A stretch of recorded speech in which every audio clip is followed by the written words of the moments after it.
Abortion. গর্ভপাত হলো গর্ভাবস্থার অবসান। এটি জরায়ু থেকে গর্ভাবস্থা অপসারণ বা বহিষ্কারকে বোঝায়। প্রথম 20 সপ্তাহের মধ্যে গর্ভধারণ হারানো এবং এটি গর্ভাবস্থা ক্ষতির সবচেয়ে সাধারণ প্রকারগুলির মধ্যে একটি।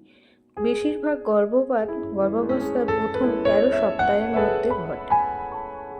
গর্ভপাতের কিছু উপসর্গ বা কারণগুলি হল ক্রোমোসোমাল ত্রুটি, মাতৃবয়স, দীর্ঘস্থায়ী স্বাস্থ্যের অবস্থা, হরমোনের ভারসাম্যহীনতা, সংক্রমণ, লাইফস্টাইল ফ্যাক্টর এসব দেখা যায়।